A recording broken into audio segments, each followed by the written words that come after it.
Welcome to lesson 6 of the Swift Fundamentals with Bob the Developer. When you think about the word generics, what makes you think? You probably thought about making a reusable and scalable code base, right? If you were like me before, you probably thought, oh, of course not. Well, that's okay. I'm going to walk you through slowly. You probably have seen those keywords such as T and U when you take a look at someone else's code. Well, in this lesson, let's learn what those mean. When it comes to software development, you make sure you want to have the least amount of input but produce the maximum amount of output. In fact, no code is the best code in the world because the process writing code is actually making bugs along the way. But we don't live in that reality, however. As long as that code it provides effective communication, also it gets the job done, then why not just write as little as possible so we may focus on other jobs. Swift generics will definitely will help you with that.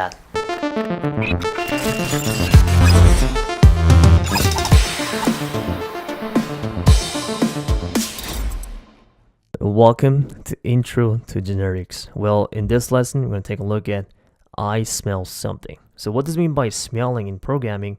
Well, go to coding practice in the lecture notes, and then coding smells with omen means a bad feature, something bad prediction that caused bad feature. All right, bad feature right there. And the universal smell can be complexity and those duplication. Overused type literals means a lot of type strings available. You know, when you type a lot, you make a lot of mistakes because humans are meant to make mistakes. And overusage of var instead of let. Well, we're not going to talk about this yet. Okay, so you don't want to have duplication. You want to have complexity. All right, that's what I mean by smell something. Well, I'm going to give you one example. This is how you did in the past when you first learned how to program, and then let's start off with there. So let's say a couple of arrays available. So like numbers, high school GPA, favorite people, right, and also favorite numbers. In the past, in order to access this element, and what you need to do was. This is kind of the worst way you can ever do, but you kind of did something like this, one by one. When you first learn how to program, right? Then later you realize that computer is actually pretty good at doing one thing at a time, doing the same task over and over. So some told you, hey, why not just create a for loop and make it happen? All right, so this is what you did. So you create a couple for a function, right, which allows you to print double element, takes that array, and then it's going to go through that for loop and then prints that each element right there. So same thing goes to the string, same thing goes to int, okay? So it's basically the same idea. So just to make sure we are able to run this code, they have high school GPA, I believe. Here we go. You have this beautiful spitting out each element, right? All good, but you might think, all right, this is decent. This is better than the Vort's way. But based on my eyes, based on many other people's programmer, this is not the right way to go. This is really hideous. This is bad. All right. What you want to do? You will just want to create one function, okay, that does it all. Okay. How do you go about that? Well, let me introduce you to generics. Okay, that is the goal of this lesson. So first of all, we're gonna learn how to use generic function. Generic function allows you to enter any type, okay? Array can be string type or int type, double type, human type, Korean type, doesn't matter. But you're able to enter it and then you're able to work with it. So let's create a generic function. Let's call it generic function. And this could be a just pure function, right? Normal function. But here, to make sure this is something special, this is a different animal, you're going to say, just type whatever you want to, and just type for now, and then value, just type whatever you want. You can say enter something. This is a parameter name, right? I'm just going to value, and it's going to be anything that comes on the left side, on the right side, they have to match. So now what you have is you have the ability to call this value, use that parameter. So the type of anything is not defined. The anything is not defined. Something that we call this a placeholder. You can just literally define it later in time. And there are many ways to define it. Well, for function, there are not many. Let me give you an example. So you can say generic function. And if you enter Bob, what's going to happen is the type of anything becomes string. Okay. The anything becomes, right now, in the past, you define the type of displaced with int string, but now it is not defined. You can only define it by putting the value associated with it. So right now, by putting the bob here, the type becomes, what do you call that? String. So, and of course, if you want to enter some number, now the type of anything becomes what? Int. Okay. Hope you guys make sense to you. Well, instead of calling anything in programming in Swift, we tend to call as it like generic functions. Call it T, which stands for type. Okay, print value. That's how people do it. Instead of calling whatever, you can call it whatever you want. You can call it my type, but in real programming in Swift, we call it T. Okay, or T or U. Okay. All good. So now, how can you apply this generic function to with this one? Well, there's not much different. So all you're gonna do is just create a function, print element, okay? And here you're gonna call T here to indicate that this is a different animal. This is a generic function called array. Enter array, whatever you want to, the parameter. And this is going to be the type T, placeholder, has not been defined yet. It can be only defined by putting the value in it. And you can say for element in array, you can say print element. So now let's see. So print element, and it asks you to enter T. So T is a placeholder. I'm going to define it. But how are you going to define it? Well, you can define it by placing the value. So I'm going to enter, let's say, high school GPA. The T is double right now, right? Double.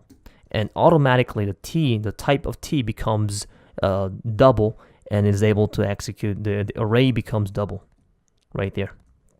It happens as soon as you enter this high school GPA, and also element, print element, and you can enter favorite people right there. There was a string. The T becomes string when that function, and here we go, voila. So compare this, all right, 1, 2, 3, 4, 5, compared to 1, right, 15 lines of code. This is hideous. You don't want to do this, okay?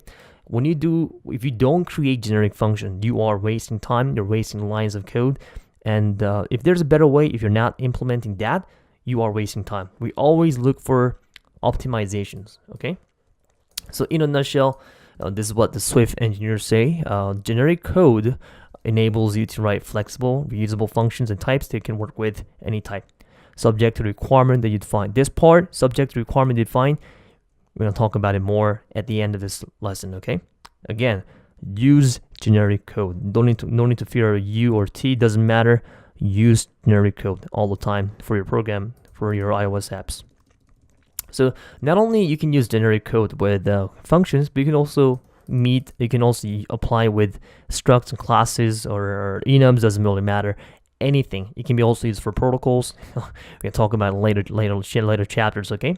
So to appreciate generic struct, I think it's important for us to just start off with just non-generic code first to appreciate. I like to go with the past and then move on after. And we can let's call it family. And family contains a couple members, right? It contains members, and let's just for now, let's just create an empty array like that. But you have to define the type string, okay? And what you want to do is you want to push, you want to be able to append or add to this member, sort of add family member, father, mother, doesn't really matter. Call it func push. You're gonna enter say member, and then you just enter string, and then you're gonna say members dot append and member. But you're gonna see a problem. What the problem is? It's gonna ask you, why don't you say self is immutable? And what's happening is you need to say, hey, you gotta call it mutating func. Okay. Well, I'm not gonna talk a lot about in detail but when you're working in struct, when you are attempting to mutate, we call this right now member there's no array, right? But when you call this push function, what's happening, you're changing the value of members. You're adding something, you're mutating, you are changing it. So when you're working with its own type, own variable members, you try to append it, attempt to change it, you have to put mutating for struct only, okay? Or struct and enums. Well, we're gonna learn more about the difference between struct and classes in a couple lessons later. So don't worry about it. All I'm gonna say is if you need to put mutating for properties that you are trying to mutate it for struct and enums. Okay, that is required. Okay, hope that makes sense. If it doesn't make sense, well, just wait for me a little bit, a couple lessons later. So in order to create this object, you have to do something like this: my family, and you can push Bob, and then now family members contains Bob. All right, they're happy and nice. All right, you need Bob there. You definitely want Bob to be part of the family, right? But what if your family becomes, right? Let's say your family comes from the Mars, and they use some sort of a binary digit to communicate members, so they don't use BOB. They use like 1, 2, 3, 4, 5, 6, 7. So what do you do with this? Well, you have to do something like this. You have to do something like number family, and then you have to change this to int, and then you have to change this to int. It becomes very tedious, right? I mean, this is bad, okay? This is not generic enough. And as you know, you can smell this. I smell this duplication, right? And yeah, you don't want to code like this. This is hideous. So what you want to do is you want to create a generic struct that allows you to create, it doesn't matter, members, a string or int, double, doesn't really matter. And how to go about that? Well, it's very similar to how we did with the function. All you have to do is create a generic struct. Simply gonna also have just a generic fem, and then all you're gonna do is put this placeholder. Let's call it whatever now. Let's call it anything. I'm later gonna change it to a little more professional name, and the rest is the same. Var members, and then we have a t available. T is a placeholder, so you're going to define it later, right? When you initialize this object. And you can say mutating function, push. Let me just copy this from the top and right there. And the member is going to be T, right? T is not defined yet, but you're going to define it later in time. What are you, you're using anything right now. Yeah, I'm not used to using anything. I'm used to using T. So here we go. So here's the magic. You have the ability to put anything. You can members can be string. Members can be int. You don't have to do this nonsense, writing a bunch of multiple structs all the time. Okay, this is Zen. This is amazing. This is great. So now let's learn how to initialize it. Well, and as you know, Swift is a type-safe language. So when it comes to type, you want to make sure define the type very well. So we covered that in lesson 1, right? So there are two ways to initialize it, define the type, right? The first way is, as you already know, it can be inferred based on the value, right? If you guys remember correctly, just like that, infer based on the value. So when you put the number 1, 2, 3, 4, 5, those are ints. So the t, anything becomes int automatically, because when you push something, when you initialize it, you are able to 1, 3, 4, 5, and then members, here we go. Anything becomes int, okay? But the second way is you can also explicitly define the type of t or anything like this. Call it let generic family, and then we have a generic fem, and then similar to what we did with the function, we have to put this diamond sign right there to show that this is a generic struct. And you can say int right there, boom. And generic family dot append. If you see push, you can only enter what? You can only enter int value, so you can enter 10 like that. So you can initialize it with by letting hey, this must be int, or you can also just simply tell, hey, this must be int value. You have to use var for cons in order to make a change.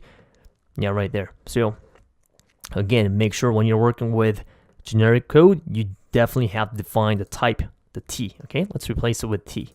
Make it more professional and more just readable. This is a convention. We always want to follow convention instead of being unique.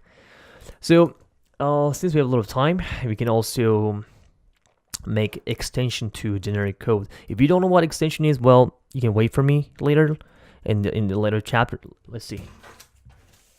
Yeah, we're gonna talk about extension later in lesson 10. But if you don't know what extension is, well, you can just skip this part.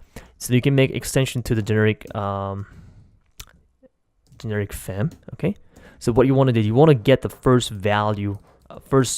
What you want to do is you want to get the first what do you call that? First element from generic family. So all you're gonna do is, let's call it var first element, and this is gonna be an optional type because sometimes you may not have the first. If you try to get the first element of generic family right now at this point, right, you're not gonna have that value. So let's make an optional type. So it's gonna be t, and also it's gonna be, we're gonna use computer property. If you don't know what computer property is, well, you can simply skip it and wait for next chapter. But I just want to show you what you can do with this. You can say if members dot is empty, return nil, and else return members and 0. If you don't know computer property extension, don't worry about it. I'm gonna walk you through. You don't have to know at this point. Just wanted to show you what generic can do with this. So now you have the ability to code generic family at this. We're going to use that property on the top, and you have this first element property that are available right there, and it's going to return optional type on the right side. Should be 10. Come on. Yeah, right there, 10. Okay, it's going to be an optional type, so you have to unwrap it, something like that. Okay, so I just want to show you what you can do with generic extension. Okay, and lastly, I mentioned that you can work with any type subject and conditionally based on the requirement that you define. Well, we're going to talk about this very briefly. You can actually call the type constraint with generics. Well, the sound may scary, but what's happening is sometimes you only work with, right, this function, the destruct, allow you to work with any type, right? You can put like numbers, and it doesn't really matter what you put, but sometimes you want to limit what you can work with. So for example, when you make a function, you want to only work with certain type. So I'm gonna create this lol class. Okay, just lol means laugh out loud, right? You guys all know, right? And we have a baby lol that inherits some lol. Okay, I'm just gonna example to demonstrate what it can do, what it means by type constraints. So I'm gonna create a function called just a function that does nothing. Okay, create a lol class only, t array, right? This is identical to the first example what we did. But now if you do a lol class only, you can literally enter anything. You can enter like 1 to 3, you can enter string, doesn't really matter. But sometimes what if you want to only limit what the function can work with? So the only thing you have to do is put a this like that and then call it lol right there. So what's happening is this add lol class only can only work with type whose t is lol. So for example, you can only work with lol like this. Yeah. Or if you want to be more clear, you can do let my friend let example lol. Okay, and then you can only enter array as an example like that.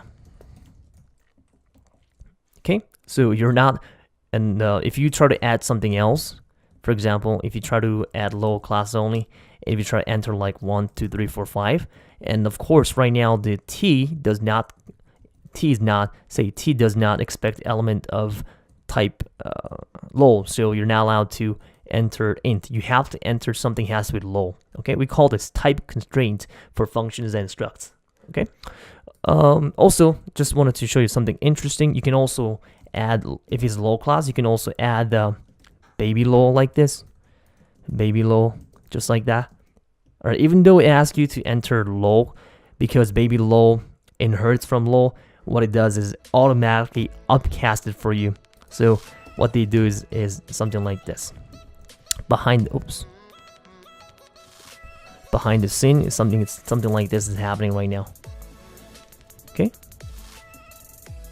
but you don't have to put it as, it's automatically upcasted for you, and then you're able to work with this. Okay, cool.